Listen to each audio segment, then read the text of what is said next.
అధిక బరువు అనేక సమస్యలకు కారణం. సాహితీ యోగా ఆన్లైన్ క్లాసులో జాయిన్ అవ్వండి. నమస్తే, నేను విజయ్. ఏపీ ప్రభుత్వం ఇప్పుడు తాజాగా మరొక సంచలనమైనటువంటి నిర్ణయం తీసుకుంది.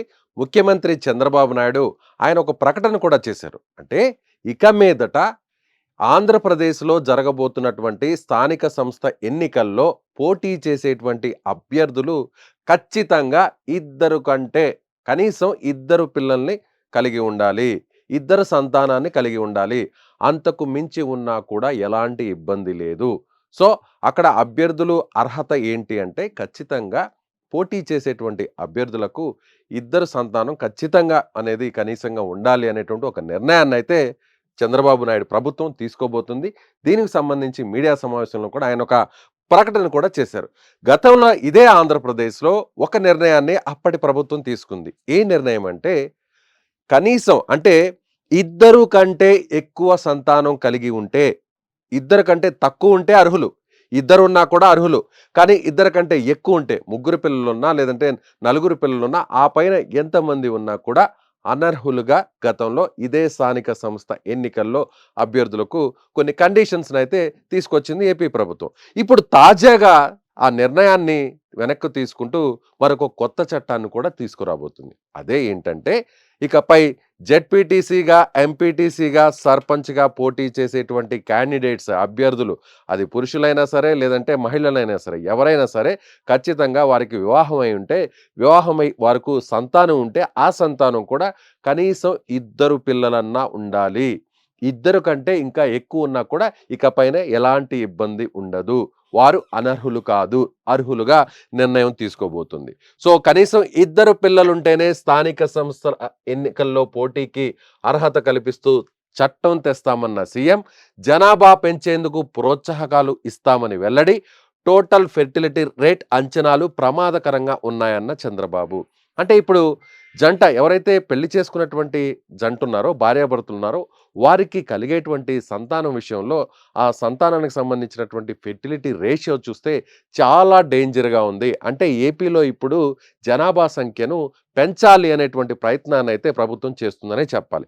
కనీసం ఇద్దరు పిల్లలు ఉంటేనే స్థానిక సంస్థల ఎన్నికల్లో పోటీకి అర్హత కల్పిస్తూ చట్టం తెస్తామంటూ ఏపీ సీఎం చంద్రబాబు కీలక ప్రకటన చేశారు. ఇకపై ఏ పథకం అమలు చేయాలన్నా కూడా కుటుంబ పరిమాణాన్ని ప్రామాణికంగా తీసుకుంటామని చెప్పారు. అదే కాకుండా స్థానిక సంస్థల ఎన్నికల్లో పోటీ చేసేటువంటి అర్హతతో పాటు ముఖ్యంగా ప్రభుత్వానికి సంబంధించినటువంటి పథకాలు వర్తింపజేయాలంటే, వారు దానికి అర్హులు కావాలంటే ఆ విషయంలో కూడా ఇక మీదట కనీసం ఇద్దరు పిల్లలుంటేనే వారికి ఆ పథకానికి సంబంధించి కూడా వారు అర్హులుగా చేసేటువంటి విషయాన్ని కూడా ఇప్పుడు పునరాలోచన చేస్తోంది ఏపీ ప్రభుత్వం. సో ఇప్పటివరకు చాలా అంటే రేషన్ కార్డ్స్ కావచ్చు, లేదంటే చంద్రన్న బీమా కావచ్చు, లేదంటే ఏదైనా పెన్షన్స్ కావచ్చు, ఇలాంటివి ఏమైనా కూడా ఇక మీదట ప్రభుత్వానికి సంబంధించినటువంటి స్కీమ్స్ వారికి రావాలి అంటే పాపులేషన్ విషయంలో, అంటే వారికి ఉన్నటువంటి సంతానం విషయంలో ఖచ్చితంగా ఒక ప్రామాణికంగా తీసుకుంటామని ప్రభుత్వం ఆలోచన చేస్తుంది. ఎందుకంటే జనాభాను పెంచితే, అంటే ఇప్పటి వరకు కూడా మన భారతదేశం ప్రపంచంలోనే 2వ స్థానంలో ఉంది.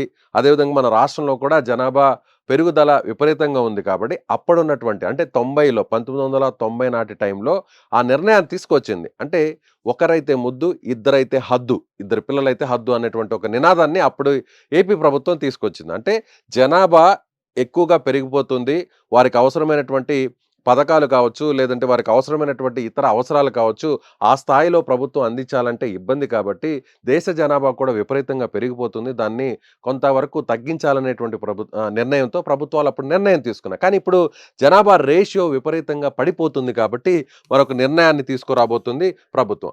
అదే ఏంటంటే ఈ క్రమంలో ఇద్దరు కంటే ఎక్కువ మంది పిల్లలుంటే ఎన్నికల్లో పోటీకి అనర్హులను చేస్తూ తెచ్చిన చట్టానికి ప్రభుత్వం సవరణ చేయనుంది. గతంలో మనం చెప్పుకున్నాం కదా, ఇద్దరు కంటే ఎక్కువ ఉంటే వారు అర్హులుగా కాకుండా అనర్హులని చేసింది.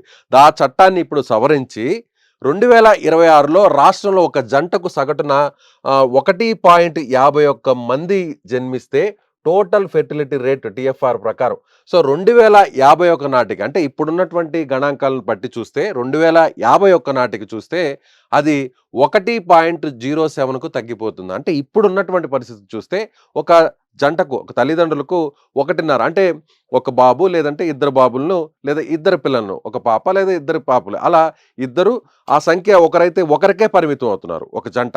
అలా చూసినట్లయితే ప్రస్తుతం ఉన్నటువంటి గణాంకాలను చూస్తే కేవలం 1.5 మాత్రమే రేషియో ఉంది. ఇదే కానీ మళ్ళీ రిపీట్ అయితే 2051 నాటికి కేవలం 1% అంటే ఒక జంట ఒక పిల్లల్ని ఒక సంతానాన్ని మాత్రమే జన్మించేటువంటి పరిస్థితికి వెళ్ళబోతుంది. ఇక ఇద్దరు వద్దు అనేటువంటి నిర్ణయానికి వచ్చేస్తారు. కాబట్టి జనాభా అనేది పూర్తిగా పడిపోతుంది. జనాభా పెరుగుదల అనేది ప్రభుత్వం ఆలోచన చేస్తుంది. సో అందుకనే ఇది చాలా ప్రమాదకరమనే ప్రభుత్వం భావిస్తుంది. అందుకోసమే ఒక జంటకు సగటున 2.1 మంది పిల్లలు జన్మిస్తేనే జనాభా సక్రమ నిర్వహణ సాధ్యపడుతుందని సీఎం పేర్కొన్నారు. అంటే ఇద్దరు అంతకంటే ఎక్కువ ఉండొచ్చు, కానీ ఖచ్చితంగా ఇద్దరు పిల్లలు అనేది ఉండాలి అనేది ఇప్పుడు ప్రభుత్వం చెబుతున్నటువంటి మాట. సో మీరేమనుకుంటున్నారు? ప్రభుత్వం తీసుకుంటున్నటువంటి ఈ నిర్ణయం మీద మీ అభిప్రాయం ఏంటో కామెంట్ చేయండి. సుమన్ టీవీలో మీ పర్సనల్ అండ్ బిజినెస్ ప్రమోషన్స్ కోసం కింది నెంబర్కి కాంటాక్ట్ చేయండి.